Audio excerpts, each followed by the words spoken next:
Prepare yourself for an entertaining and somewhat informative hour of MMA, brought to you by Fight Fit Lifestyle and Timbo Slice. And the Joe Show is also here. What's up, man?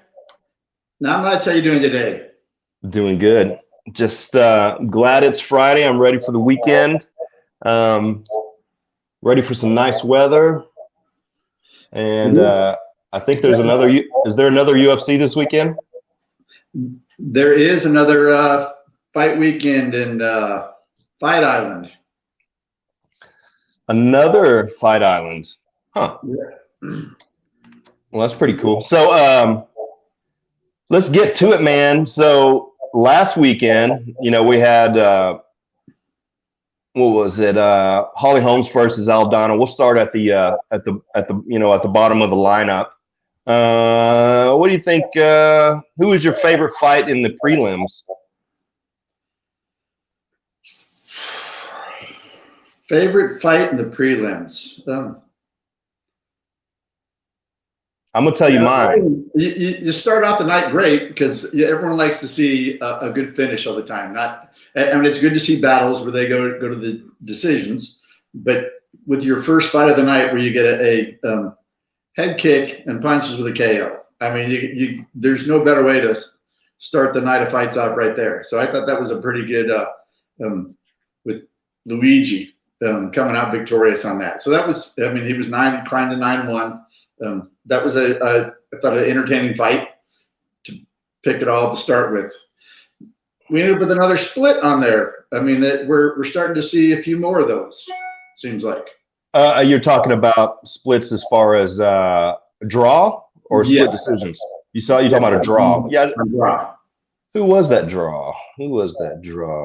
Winner, chicken dinner. It was Joshua and Charles. All right, Charles Jourdain and Josh Culibao.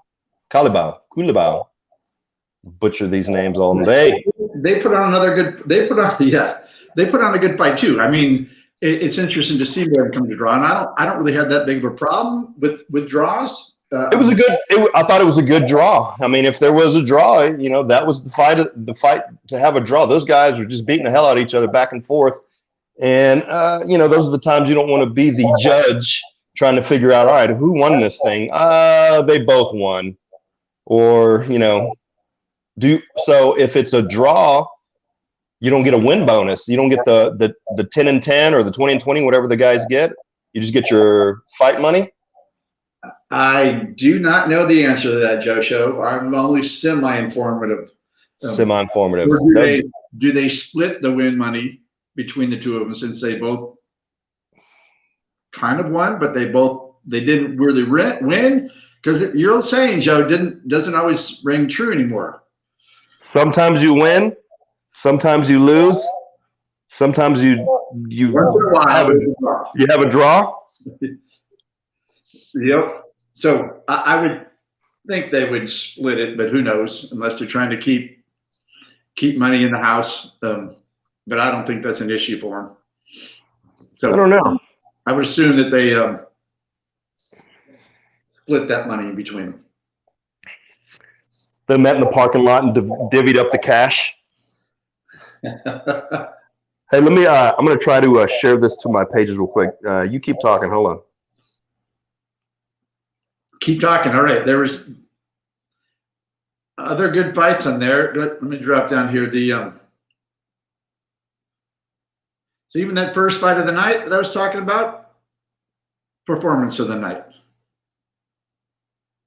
for Luigi. So he did well with that. The other performance of the night was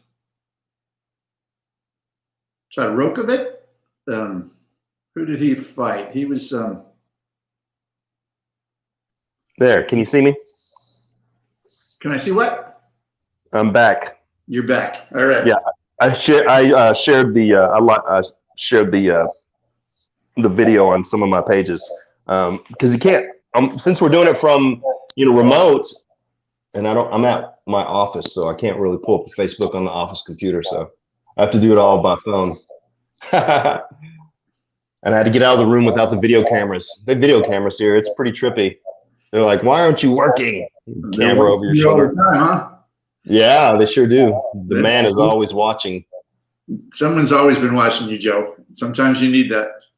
I think you're right, Bimbo. So, man, one I thought was a really good fight was Carlos Condit versus Court McGee, which pretty exciting. Carlos Condit, Court McGee. I thought that was a pretty good fight. I was surprised how much bigger Carlos was than Court.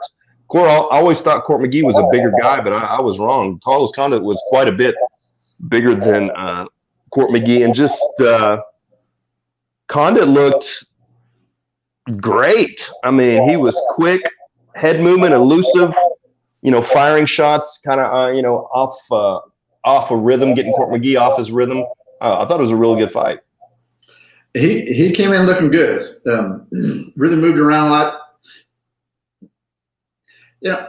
And I always say, okay, news on football front is Tom Brady, who's 43 out there, dominated, still looking good.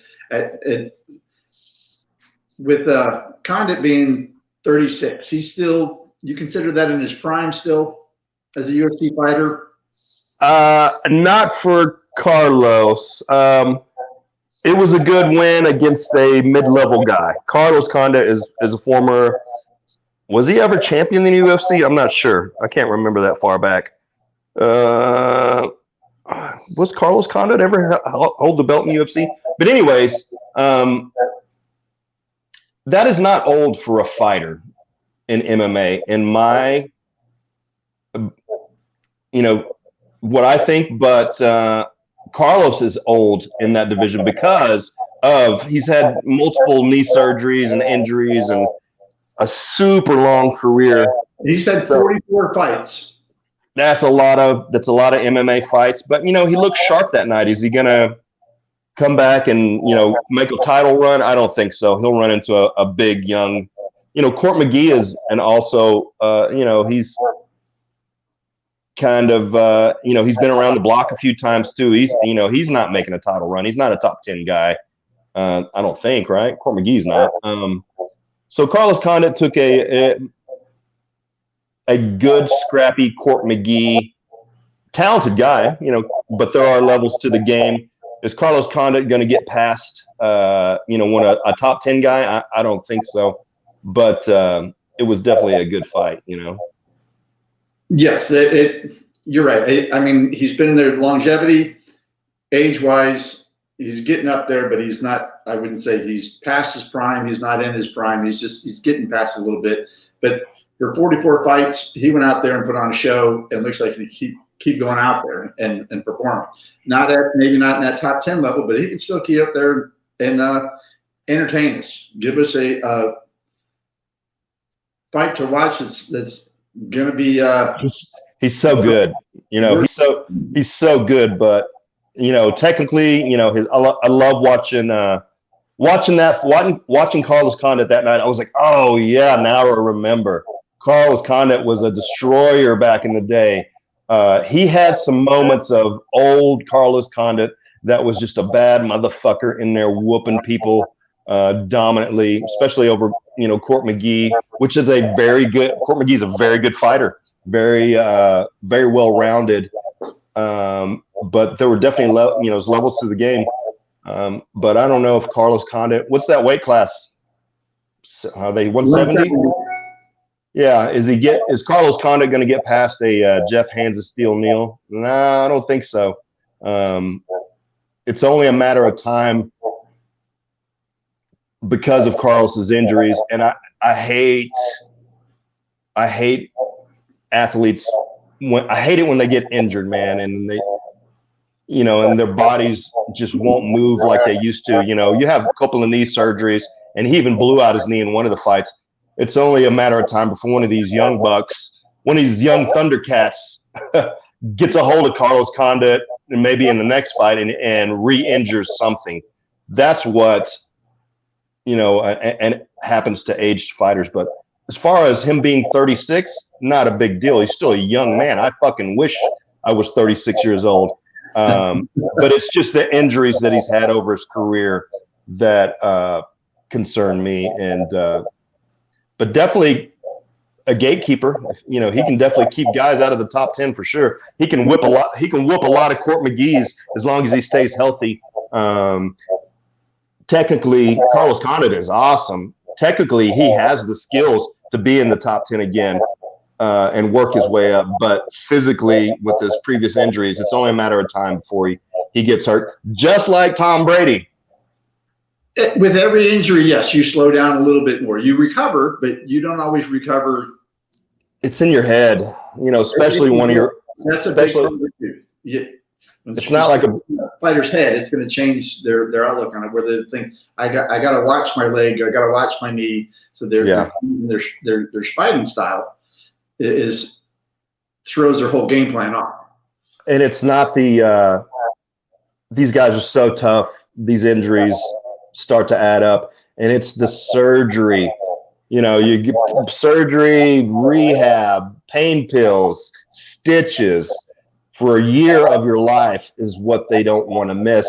As far as getting a broken nose or a busted pinky, or a cut, that's fine. But when you blow out a knee, that's just a year of your life of crutches, wheelchair, recovery, pain pills, just a full circle of shit, for your life. It's hard to stay positive that. And then when you get back in the cage, it's got to be in your head like, fuck, I don't want to blow a knee again. I don't want to spend another year of my life in those damn crutches for sure, Yeah, that's a big factor for them all.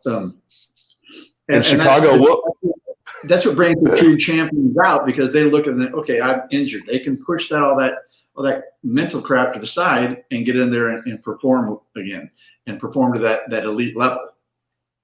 So it's good to see the guys that do that. I can see Carlos Condit fighting once a year, maybe 2 times a year.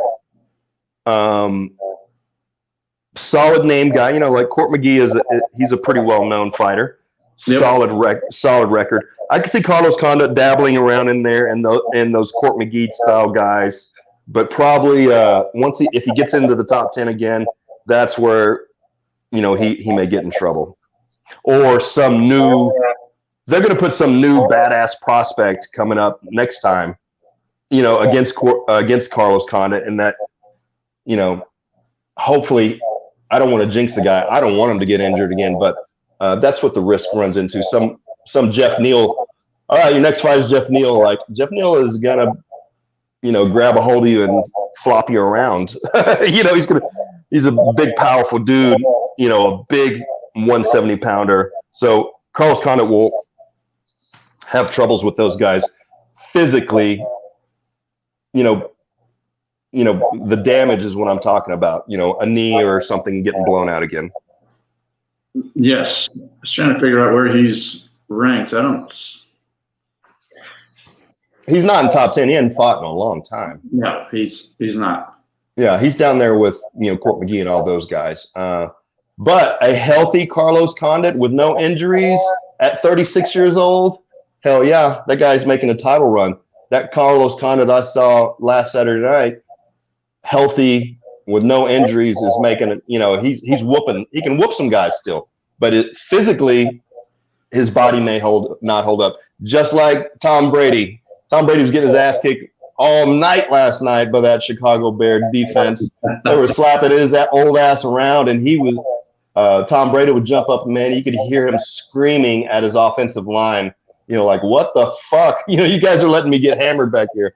And you're right. So, he last night was not a good game for him. The week before, 5 touchdowns was. He was a little confused last night at the last play of the game, because he thought he had another down. So that's the mental part of it, that he's not all the way in it because he couldn't. He didn't know that he threw that last pass and it was the fourth down that was already done. He was out. The whole coaching staff didn't know, or they just didn't mention, or you just don't remind. Tom Brady is such a presence out there that the coaches don't even say, "Hey, Tom, it's fourth down." Oh, change the play. Nobody was in his ear, because they have microphones. Nobody, hey, Tom, we need that first down. So, anyways, yeah, he needs to take his alpha brain. Tom Brady, take your alpha brain. I'm a Tom Brady fan too, man. That guy's still badass. Yeah, take some alpha brain. So, getting back to the UFC and not NFL, one of my watching. We talked about this, Germaine de Randamie and Juliana Pena. What do you think about that fight? I thought Pena looked really good. I mean, she looked like she was 6 inches shorter, but she's really only 3 inches shorter. But just her stance when she came in there, I mean, but with her moving around, she was really sitting really low. I mean, she looked so much smaller than Dramamine. But I thought it was a good fight. I thought they went back and forth. It was one of those that it would have, if you went, that could have been one of those fights that, as it went to, if it did make it to a decision, would have probably ended up being a split. But I thought for her to pull out that choke, man, in that third round was pretty spectacular, especially since she's not the submission person. She's more going to be that stand-up and banger, and she was doing that. But for her to get that choke in there on Pena was pretty surprising. Well, it was a desperate shot by Pena to shoot in like that, head first, right into the guillotine. But Julia Pena was kicking Germaine de Randamie's ass up until that moment. She was winning that whole fight, even the striking. She'd mix in the takedowns. I don't know what happened that last when she went in for that takedown and went straight in the guillotine. But let's talk about that guillotine choke, and let's talk about the reffing. Juliana Pena was unconscious for a long time. That referee was not on top of it. I could see from my television that Juliana Pena was unconscious 5 seconds before the ref even stopped it. I was yelling at the TV like, dude, she's out. 4, 3, 2, 1. I mean, and Germaine de Randamie is looking up at the ref like, oh my God, I'm killing this girl here, because Pena was out way before they stopped the fight, and they took the camera off of her as she released the choke, but she was doing the death rattle. I mean, her legs were quivering, shaking. I don't know what's up with these fucking refs here lately, man, but they need to get their shit together. We've seen some crazy shit going on with reffing here lately. That's just dangerous, especially when you're choking somebody's brain, taking the blood out of their brain. So I understand it. They don't want to stop it too soon. They don't want to, and because you see lots of fights that are stopped too soon. But when you see the legs, I mean, she's completely limp. For 10 seconds, she's limp. I mean, that was a long fucking choke. Yeah. Germaine was probably listening to her. I could probably hear her gurgling and couldn't breathe, so she knew. Yeah, and the ref's just standing there all wide-eyed, like he froze, like check her fucking pulse or something, buddy. Lift a hand. But that's a hard job being a ref. But we've seen a lot of crazy shit going on with refs here lately. That's all. I mean, we were just talking about some late stoppages, and even thinking back to some of the fights with Jose Aldo's last fight, where he took 50 unanswered shots while he was down, just beat to a pulp. And even Dana White said that fucking ref never needs to work again. They need to fire his ass. Something to those lines. I'm not quoting him exactly, but he was not happy about that. So we've seen some crazy shit going on with the refs lately. Yes, and the ref's job in there is to protect the fighters. Protect the fighters.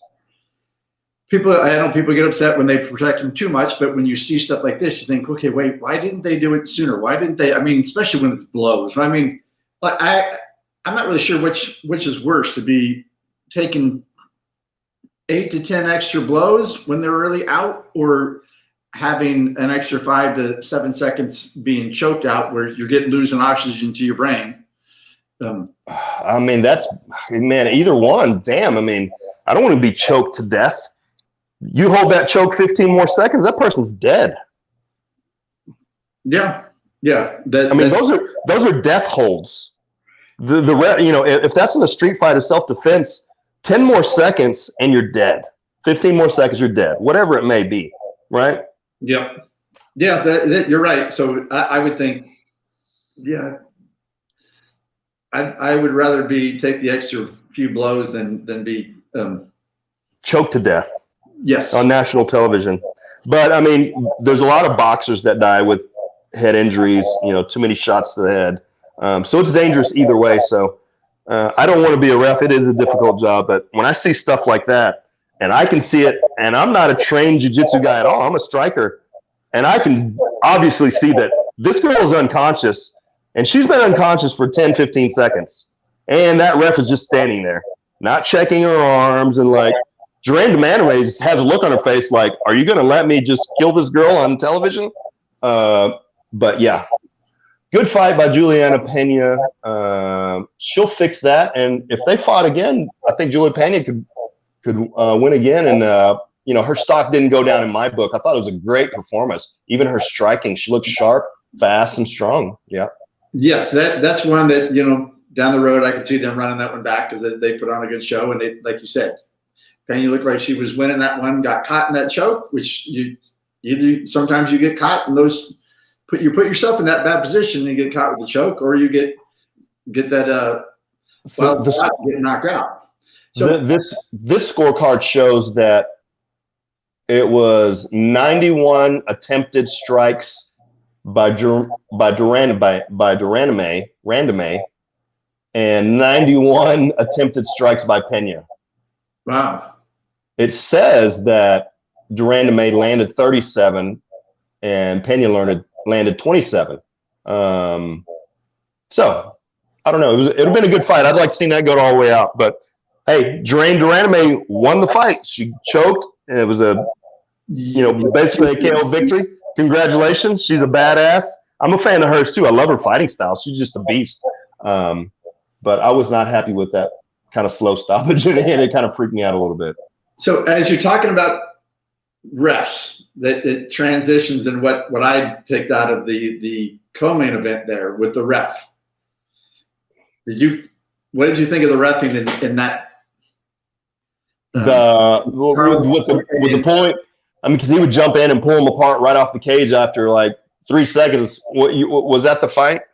That's the one. He started doing the first round. What I thought was awesome was every time someone had their fingers in the cage, he moved them away from the cage and put them back in the center. But then he continued doing every time they're tied up. He truly looked like he came from a boxing background with how he would break them up all the time and put them back out in the center. Right. I understand what you're saying, because in boxing, as soon as they tie up, the ref steps in and pulls them apart. Most of the time. So it depends on the action. So I liked some of it, but a few times he did pull them apart a little early. He didn't. I mean, 10 seconds. He was bored. He wants to see these guys throw down. Exactly, and it's not normal, so it's different for us to see that in a MMA fight. But I also thought he did it in the right time. There's a couple of times, a little bit early, but as he's splitting them up, I'm like, okay, we're not doing anything except for pressing up against the cage. That's, to me, if you're pressing, I'm not giving you any.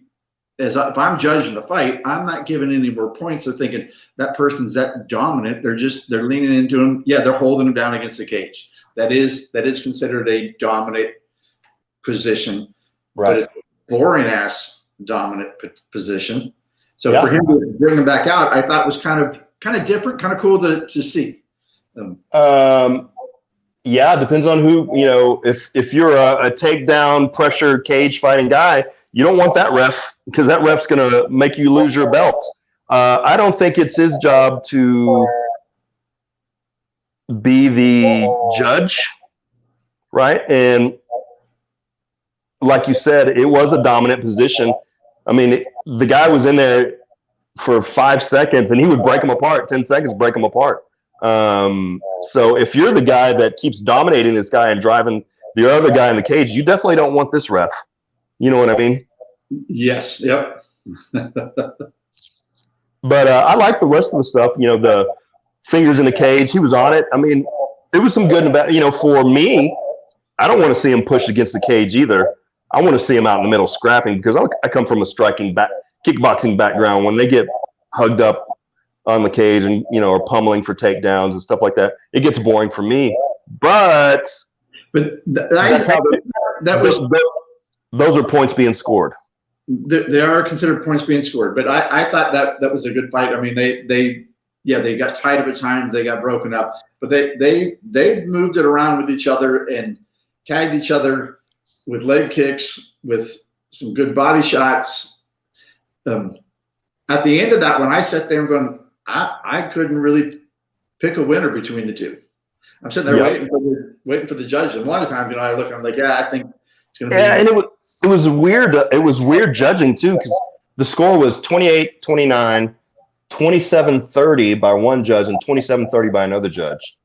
So 100 attempted strikes. It shows that Carlos Felipe landed 78 shots to Yorgan De Castro's 48 shots. But he almost doubled in volume. Felipe threw 177 shots to De Castro's 100. So you know, who was more accurate? You know. Yeah. Yep. And he was the one that was really pressing forward throughout that. Yeah. So, you know, when the refs do stuff like that and separate them on the cage too early, it affects your fight and it affects your paycheck for sure. That's the hard part when it comes down to what the ref does, how the judge sees it, how much it affects their bottom line with their paycheck. Yes, because then you lose the fight, because the ref, every time you push the guy up on the cage, the ref pulls you apart. Well, what if your game plan the whole fight, you know, like, you know, this guy's a badass striker, so I'm going to push him against the cage, I'm going to dirty box him, then I'm going to take him down. As soon as you get him against the cage, you start to work, it's break, you know, they stick you back in the middle of the cage, you're like, fuck. Well, yeah, well, that was my game plan, was to push this guy into the cage, you know, and beat him up and take him down, and the ref, you know, took that away from him. So it's not his job to be the judge and the jury, I guess, out there is what I'm trying to say. I guess it kind of is, but it kind of isn't. When it's too soon, you know, stuff like that. He should have gave the opportunity, you know, for him to work his magic against the cage side. If that was the guy's game plan, I didn't think they were stalling Harley. You know, not any more than we see heavyweights leaning on the cage. Yes, and Holly Holm does that a lot too. She puts a lot of pressure, puts her opponents and pressures them up against the cage quite a bit. Woo! Let's talk about that. So good transition there. Yeah. We both picked the winner on that one. You owe me a beer, fucker. You owe me a beer. I owe you a beer. All right. Put it in there for you. So we were both correct in Holly Holmes was going to win this fight. I said it was going to go 5 rounds. Holly gets the decision. You said round 2, round 3, Holly knocks her out. Round 3, I called the. And you were close. Because I think it was the end of the second where she had her in full mount.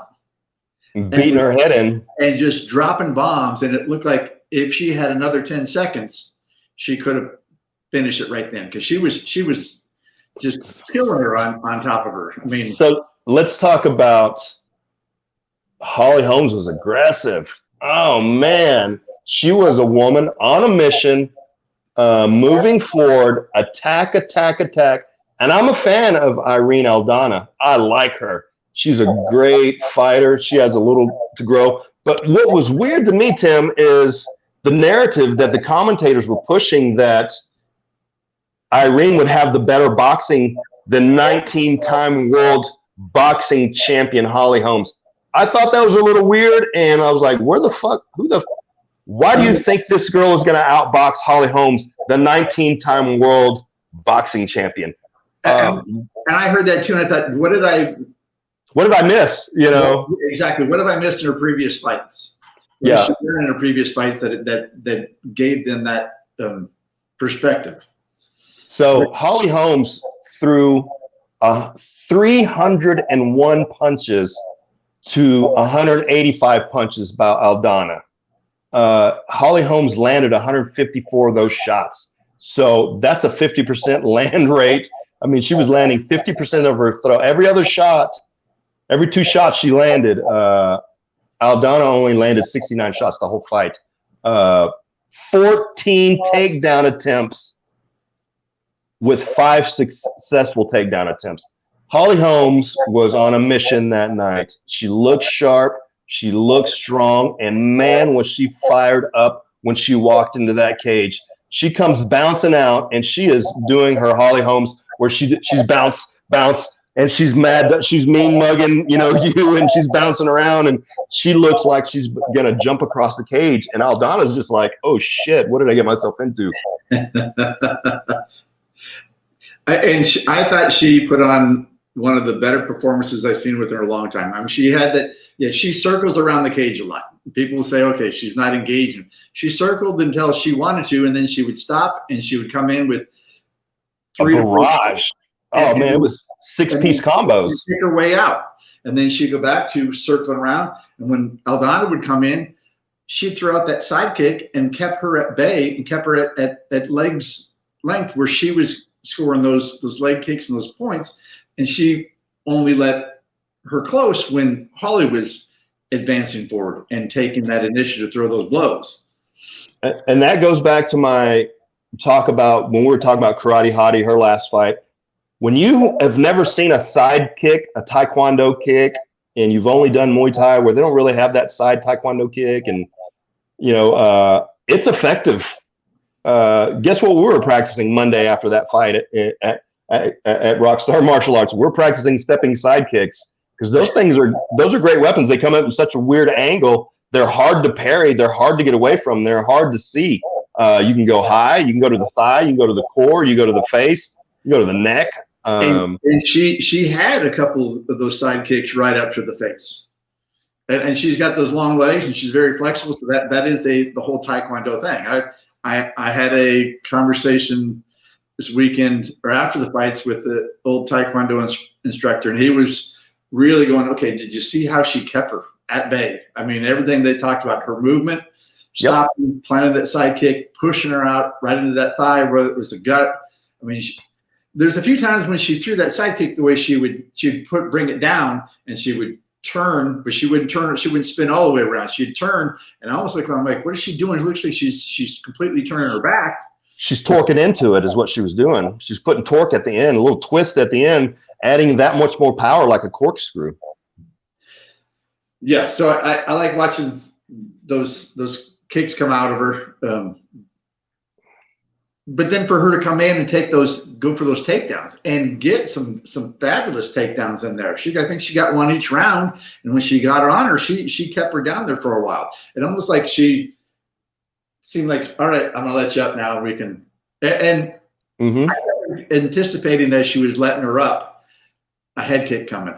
I was thinking, you don't want to get up with her standing right by you because you think that left leg's coming and it's gonna take your head off. And she clocked her with one of the very last ones. She timed perfectly and clocked her right in the face.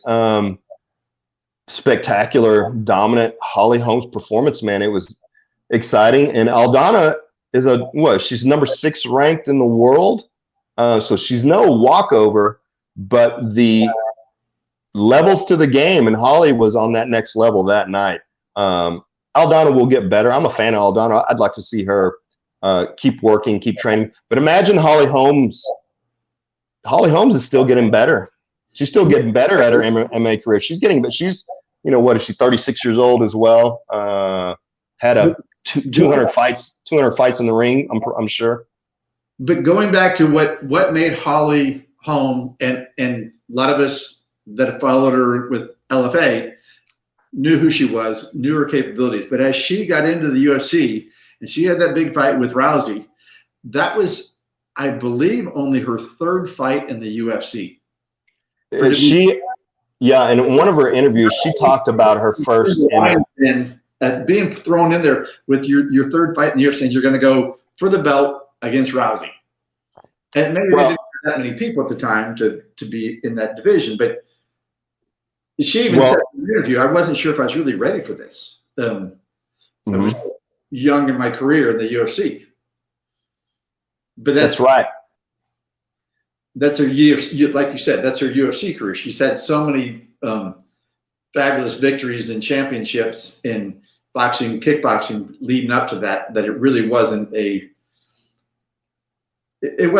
big shock, but it was a shock to me that, okay, your third fight, your main event, you're against Rousey and you head kick the shit out of her and walk away as champion. Dude, that was brutal. So going back to that Holly Holmes interview, she had talked about, her talks with Jackson Wink, that they told her once she got into LFA that, when she had her first professional MMA fight, she'd only been training MMA for 4 weeks. So she knew nothing about wrestling or the ground game. She was just a scrappy girl, went undefeated, goes undefeated, becomes a champion in LFA. I guess she got the belt LFA. I'm only guessing. I can't remember, but goes into the UFC. Once she got the call to UFC, Jackson Wink told her, you're going to go 3, maybe 4 fights, and then you're going to fight Ronda Rousey.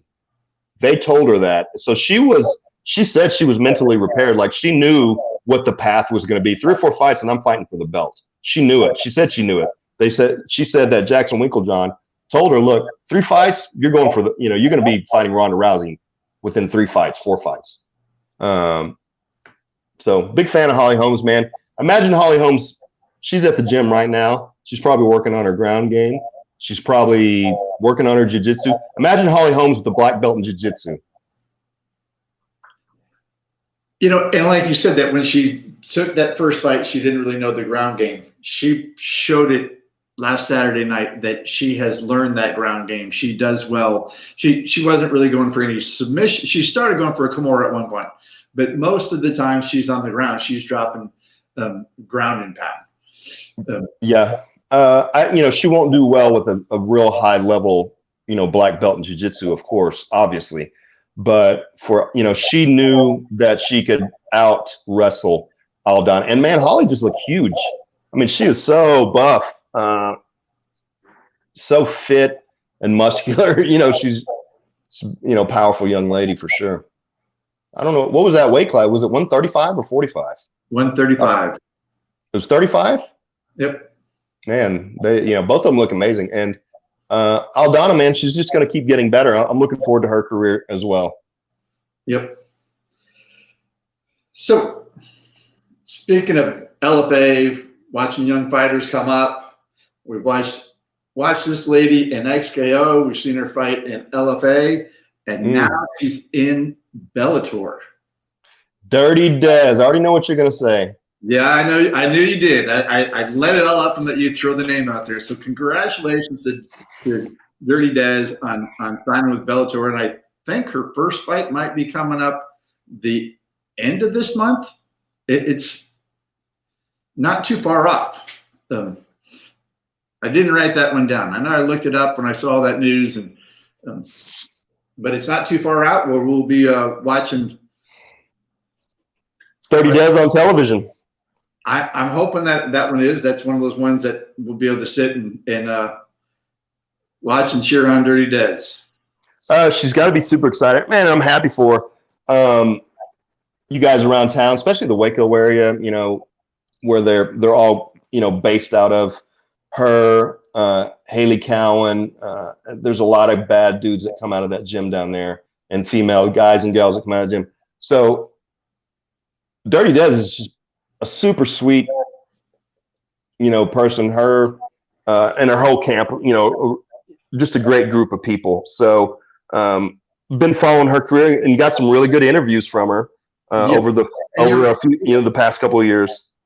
With that whole gym down there. I don't.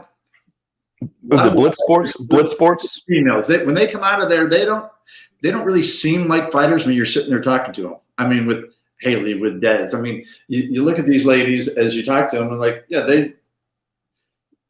they seem like they're driving the minivan and they're normal.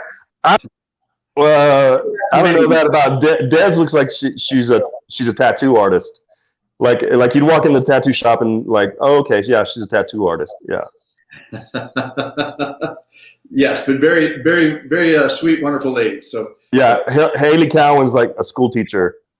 Like she would be a great school teacher or something. But yeah, yes. Definitely. But until you see them in a tank top and you're like, damn, those girls are jacked. Yes, you see those muscles and like, wow, amazing. Oh, either one of them could be on a competition stage posing as, fitness bodybuilding shows and stuff like that. Both extremely fit. So big shout out to Dirty Des Yanez. We're excited for you. And we need to get our Bellator credentials, Timbo Slice. That way we can get those interviews. Yes, we need to look into that. Mm-hmm. Did you see, speaking of boxing, it's coming to Dallas. Garcia and Spence is going to be fighting in Dallas coming up. So, yeah, that's going to be really cool at the American Airlines Center. I don't know how many people they're going to let in, but that's really exciting for boxing fans. I want to go. I love boxing. And that's, Garcia and the champ are going to throw down. So we're going to see how it goes. I don't know who's going to win that. And that's coming up in a month or 2 months. When's that? Yeah, I think it's like next month or something. I haven't been following boxing news that much, just because there's not a lot going on. There hadn't been a lot going on in boxing. It's kind of, for me, anyways. I know the Charlos fought last week or 2 weeks ago. Charlo brothers. Congratulations on their victories. Those are two bad dudes fighting out of Houston, Texas. They're twins. So yeah, I watched a little bit of boxing. I'm waiting for something hot to come up. UFC's just been so hot lately that I haven't watched anything else. It does, with fights every weekend. It takes. Well, I mean, I have Bellator fights recorded. I was trying to sit down and watch all the different fights, but then I'm always having to rewatch the fights, so I remember what the hell happened, because it seemed like last weekend was a month ago in my mind. So I do spend a lot of time watching all those fights over and over again. So it's good to it's hard to get them all, but I like to try and get as many of them as I can in there.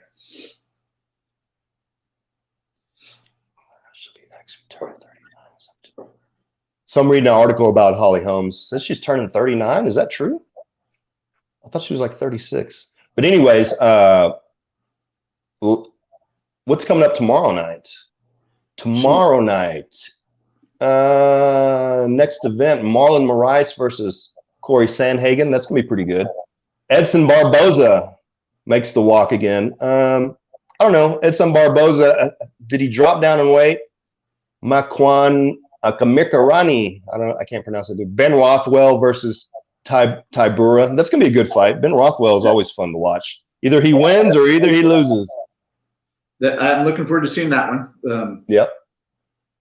Those big boys come out there and throw down. It's always exciting to see the heavyweights get out there.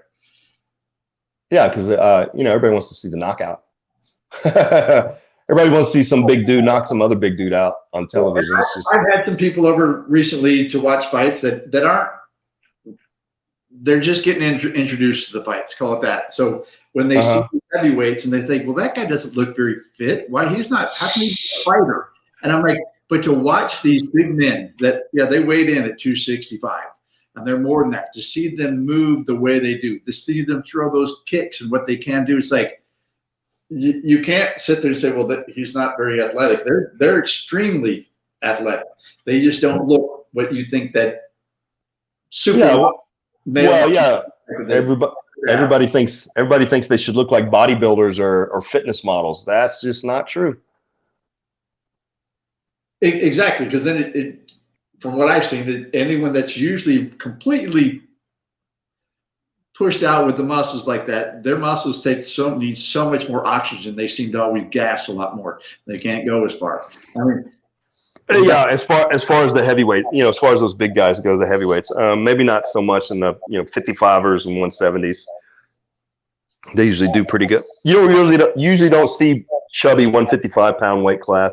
Someone chubby at 155 or chubby at 170. They're usually pretty ripped up.